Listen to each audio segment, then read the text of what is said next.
5분만 답장이 늦어도 무슨 일이 생긴 건 아닐까 심장이 덜컥 내려앉던 날들이 있었죠. 상대방의 무심한 말투 하나에 온종일 가슴을 졸이고 연락이 안 되는 밤이면 부재중 전화를 수십 통씩 남기며 눈물로 지새우던 그 지독했던 시간들. 그런데 어느 날 아침 눈을 떴는데 아주 묘하고 소름 돋는 고요함이 찾아옵니다. 어제 저녁부터 연락이 없는 그 사람의 메신저를 봐도 더 이상 화가 나지 않고 그 사람이 지금 누구와 어디서 무엇을 하든 조금도 궁금하지가 않은 겁니다. 마치 내 마음속에 시끄럽게 울려대던 알람 시계의 전원이 영원히 꺼져버린 것 같은 기분. 오히려 집착과 불안이 사라진 이 고요함이 너무 낯설어서 내가 혹시 이상해진 건 아닐까? 내가 너무 매정하게 변해버린 건 아닐까 하고 스스로의 차가워진 마음에 당황하며 묘한 죄책감을 느끼고 계신 분들이 참 많으실 겁니다. 이런 여러분의 갑작스러운 변화를 보며 정작 상대방은 아주 단단히 착각을 하고 있을 겁니다. 그동안 나를 숨막히게 하더니 징글징글하게 집착하던 애가 드디어 철이 좀 들었네. 이제 우리 관계가 제법 편안하고 안정적인 궤도에 접어들어서 변했구나. 아니면 이제야 내 소중함을 뼈저리게 깨닫고 나한테 은근슬쩍 밀당을 시전하는 건가 하고 말이죠. 아마 속으로 쾌재를 부르며 이 고요함을 아주 오만하게 즐기고 있을지도 모릅니다. 하지만 오늘 이 영상을 보고 계신 여러분께 저는 아주 단호하게 말씀드리고 싶습니다. 지금 여러분의 마음에 불현듯 찾아온 그 차가운 평온함은 결코 관계의 안정이 절대 아닙니다. 이것은 여러분의 소중한 인생이라는 무대에서 그 사람이라는 존재를 완벽하게 지워버리기 위한 가장 치명적이고 단호한 이별의 마지막 퇴장 리허설이 본격적으로 시작되었다는 아주 무서운 증거입니다. 마치 속으로 퇴사하기로 굳게 마음을 먹고 가슴속에 사직서를 고이 품은 직장인이 그토록 밉고 진상 같던 직장 상사의 부당한 지시와 억지스러운 짜증에도 쿨하게 웃으며 넘길 수 있는 그 서늘하고도 압도적인 이치와 완벽하게 똑같습니다. 어차피 내일이면 안 볼 사람인데 굳이 감정 낭비하며 싸울 필요조차 못 느끼는 거죠. 당신은 지금 그 사람에 대한 사랑이 자연스럽게 식은 게 아니라 착취당하던 내 영혼을 지키고 내가 살기 위한 아주 처절한 마지막 선택을 한 것뿐입니다. 그렇다면 본격적인 심리분석 이야기를 시작하기 전에 여러분의 상처받은 과거를 먼저 따뜻하게 안아주고 싶습니다. 그동안 상대방의 바짓가랑이를 붙잡고 어떻게든 마음을 돌려보려 구질구질하게 매달렸던 내 흑역사가 떠올라 밤마다 이불을 뻥뻥 차고 얼굴을 붉히고 계신가요? 심리학에서는 불안형 애착을 가진 사람들이 끊어진 연계를 다시 잇기 위해 벌이는 이 모든 소란스럽고 집착적인 눈물겨운 행동들을 항의 행동이라고 부릅니다. 연락이 30분만 안 되어도 메시지 폭탄을 투하하고 SNS에 상대방이 보라는 듯이 의미심장한 글귀나 슬픈 음악을 올리며 일부러 다른 이성 친구 이야기를 꺼내 상대방의 질투를 유발하려 애썼던 그 모든 눈물겨운 행동들. 그건 결코 여러분이 남들보다 찌질하거나 자존감이 낮고 못나서가 아니었습니다. 그건 사랑하는 사람과의 관계가 영원히 끊어질지도 모른다는 극도의 공포 속에서 뇌의 코르티솔이라는 스트레스 호르몬이 감당할 수 없을 만큼 폭발적으로 분비될 때 터져나오는 나 좀 제발 봐달라고, 나를 혼자 두지 말라고 외치는 세상에서 가장 처절하고 슬픈 구조 신호였습니다.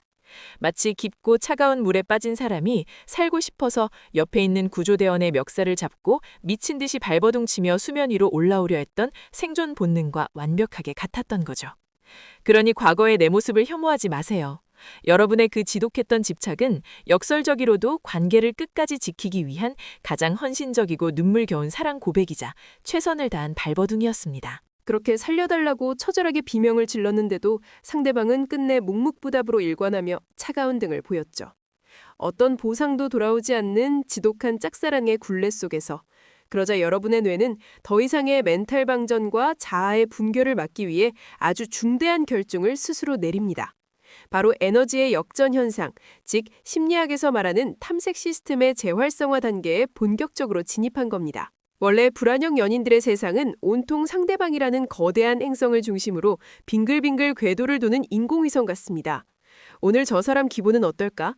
왜 아까 데이트할 때 표정이 안 좋았지? 혹시 내가 말 실수했나? 하며 24시간 내내 타인에게 모든 신경과 안테나와 에너지를 집중하느라 자신의 소중한 배터리를 몽땅 다 태워버리죠. 하지만 이별을 결심하는 그 서늘한 순간 이 거대한 중력의 궤도에서 여러분은 완벽하게 이탈하게 됩니다. 오직 상대방의 기분만 살피고 눈치 보던 그 귀한 에너지를 뇌가 강제로 회수해서 오직 나 자신만을 향해 180도 방향을 확 틀어버리는 겁니다. 오늘 내 저녁 메뉴는 뭘로 할까? 주말에 그동안 미뤄뒀던 무슨 운동을 새로 개어볼까? 어떤 책을 읽고 어떤 친구를 만나서 내 시간을 채울까 하며 타인에게 매달리느라 완벽하게 멈춰버렸던 나의 진짜 삶을 다시 탐구하고 돌보기 시작하는 이 놀라운 변화.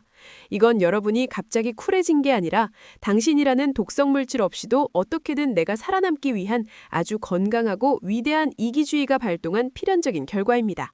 그렇게 모든 에너지를 타인에게서 나 자신으로 완벽하게 회수하고 나면 우리 뇌에서는 아주 소름 돋는 물리적이고 화학적인 변화가 일어납니다. 바로 정서적 둔마, 즉 감정의 완벽한 마비 상태가 찾아오는 건데요. 예전 같으면 상대방이 당일치기로 데이트를 갑자기 취소하거나 짜짐을 내며 귀찮은 듯이 전화를 툭 끊어버리면 내가 도대체 뭘 잘못했나 머리를 쥐어뜯으며 가슴이 갈기갈기 찢어지는 고통을 느꼈을 겁니다. 잠도 못 자고 밤새 카톡을 썼다 지웠다 반복했겠죠. 하지만 지금은 어떤가요? 상대방이 차갑게 굴어도 예전처럼 가슴이 철렁 내려앉지 않고 눈물조차 나지 않습니다.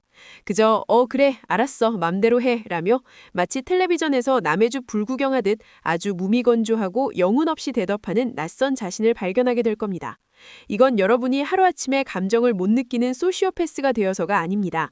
계속된 거절과 무관심의 고통에 무방비로 시달리던 뇌가 이러다가는 정말 주인이 미쳐버리겠다고 판단하고 스스로 살아남기 위해 이성을 담당하는 뇌에 전전두엽을 시켜서 감정의 중추인 편도체를 강제로 꽉 억눌러버린 뇌과학적 방어기제입니다. 매일같이 소량의 맹독을 마시다 보니 어느 순간 몸 안에 완벽한 면역항체가 굳건하게 생겨버린 것처럼 뇌가 당신을 살리기 위해 상대방이라는 치명적인 악성 바이러스 앱의 전원 코드를 강제로 팍 뽑아버린 겁니다. 여러분은 지금 상대의 어떤 자극에도 뚫리지 않는 아주 두껍고 튼튼한 정서적 방탄복을 입고 있는 셈입니다. 이 정서적 방탄복을 완벽하게 껴입은 상태에서 나타나는 가장 확실하고 소름 돋는 이별의 징후가 하나 더 있습니다. 바로 두 사람의 대화 속에서 비난과 원망이 감쪽같이 완벽하게 실종된다는 사실입니다. 여러분, 우리가 누군가에게 화를 내고 서운함을 토로하며 핏대를 세워 싸운다는 건 역설적이게도 상대방을 향한 아주 거대한 애정과 쏟아부을 에너지가 아직 남아있다는 뜻입니다. 심리학적으로 비난이라는 행위는 상대방이 내가 화를 내면 아직은 내 기대에 맞춰 변해줄 수 있다는 아주 실낱 같은 희망, 즉 투사적 갈망이 내면에 끈질기게 남아있을 때만 발생하거든요. 피 터지게 싸울 때가 오히려 나를 미친 듯이 사랑하고 이 끈적한 관계를 포기하지 않았을 때라는 뜻입니다.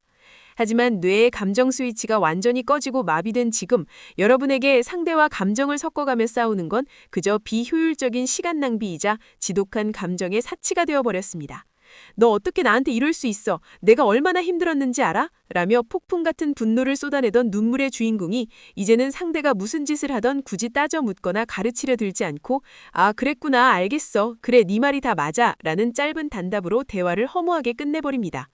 상대방이 개과천선할 거라는 어떤 기대도 도파민 보상도 완벽히 사라졌기에 분노할 이유조차 남지 않은 가장 끔찍하고 조용한 종말의 신호. 이제 그들과의 대화는 사랑하는 연인끼리 감정을 나누는 핑퐁 소통이 아니라 마치 동사무소 민원창구 직원과 나누는 건조한 행정 업무 처리와 다를 바가 완벽하게 없어진 겁니다. 자, 이렇게 이들의 머릿속에서 폭풍사람 일어나는 거대한 뇌과학적 변화를 이해하셨다면 많은 회피형 연인들이 어느 날 갑자기 이별을 통보받고 나면 억울한 표정으로 이렇게 묻고 나는 진짜 이유를 알게 되실 겁니다. 어떻게 사람이 하루아침에 무자르듯 그렇게 매정하게 변할 수 있어? 어제까지 웃고 밥 먹었잖아. 하지만 그건 정말 상대방의 속을 단 1mm도 모르는 오만하고 이기적인 착각의 극치입니다. 원래 불안형의 이별이 세상 그 어떤 이별보다 단호하고 무섭고 뒤도 돌아보지 않는 진짜 이유가 바로 여기 있습니다. 이들은 입 밖으로 우리 이제 그만 헤어지자라는 말을 꺼내기 훨씬 전부터 아주 오랜 시간 동안 혼자 마음속으로 수천 번, 수만 번의 이별을 미리 시뮬레이션하고 겪어냅니다. 심리학에서는 이것을 이별의 슬픔을 미리 다 땡겨서 겪어버리는 얘기 슬픔이라고 부르는데요. 상대방과 마주 앉아 겉으로는 웃으며 밥을 먹으면서도 속으로는 조용히 마음의 이삿짐을 하나 둘씩 차곡차곡 싸기 시작하는 겁니다. 나중에 이 맛집은 나 혼자 와야겠네. 이 음악은 내 플레이리스트에서 이제 지워야겠네. 주말에 이 길을 혼자 걸으면 참 쓸쓸하겠네 하면서 상대와 길게 공유했던 미래의 찬란한 도화지에서 그 사람의 자리를 지우개로 벅벅 지우고 조용히 오직 자신의 이름만 홀로 남겨두는 소름 돋는 리허설을 매일 밤 반복합니다. 그렇게 당신 곁에 머무는 마지막 시간 동안 내 안의 감정적인 부채를 모두 청산하고 흘려야 할 눈물과 슬픔의 총량을 미리 다 소진해버렸기 때문에 마침내 이별을 고하는 마지막 날, 더 이상 흘릴 눈물 한 방울조차 남아있지 않고 그토록 잔인할 정도로 평온하고 차갑게 돌아설 수 있는 겁니다. 오늘의 이 뼈아프고 치열했던 이야기를 가장 따뜻한 위로로 마무리해볼까요? 그토록 목숨 걸고 온 마음을 다해 매달렸던 사랑이 이제는 얼음장처럼 차갑게 식어버린 자신을 보며 혹시라도 내가 너무 이기적이거나 매정한 사람은 아닐까? 내가 조금 더 참았어야 했나? 자책하며 이 밤에도 망설이고 계신가요? 제발 그 무의미한 자책과 어울리지 않는 죄책감은 오늘부로 쓰레기통에 완벽하게 묶어서 버리시길 바랍니다. 당신이 그 사람에게서 조용히 돌아서기로 한 그 서늘하고 단호한 결심은 상대방을 덜 사람에서가 아니라 더 이상 견딜 수 없어서가 아니라 이 지독한 착취의 늪에서 이러다가는 정말 나 자신을 영원히 잃어버리고 파괴될지도 모른다는 그 끔찍한 본능적인 공포를 견디지 못해 당신의 뇌가 당신을 살리기 위해 발동한 세상에서 가장 위대하고 처절한 생존 본능이었습니다. 사랑을 구걸하며 바닥까지 내려가 자존감을 갉아먹혔던 과거에 찌질했던 나를 탓하거나 미워하지 말고 기꺼이 수고했다고 오늘 밤 꽉 안아주세요. 그동안 나를 지키느라 혼자서 정말 고생 많았다고, 이제는 누군가의 기분을 맞추고 눈치를 보느라 내 영혼을 갈아 넣으며 애쓰지 않아도 충분히 괜찮다고 말입니다. 당신이 사랑했던 상대방을 매정하게 포기한 게 절대 아닙니다. 오직 나 자신을 온전히 사랑하고 진짜 나를 다시 살려내기 위해 내 소중한 에너지를 갉아먹는 악성 앱을 방제 종료한 것뿐입니다. 당신이 당신 자신을 듬뿍 사랑하기 시작할 때 세상의 모든 좋은 인연들은 당신의 궤도를 향해 다가오게 되어 있습니다. 착취의 감옥에서 벗어나 진짜 단단한 나를 되찾은 당신의 눈빛이 남나를 진심을 다해 응원합니다. 오늘 내용이 여러분의 흔들리는 마음을 단단하게 지키는데 조금이라도 위로와 도움이 되셨다면 구독과 좋아요 부탁드려요. 여러분의 작은 관심과 따뜻한 댓글 하나가 방전변 멘탈을 100% 완충시키는 가장 큰 힘이 됩니다. 그때까지 과거의 쓰라린 상처는 훌훌 털어버리고 나 자신을 세상에서 가장 아끼는 편안하고 다정한 한 주 보내세요.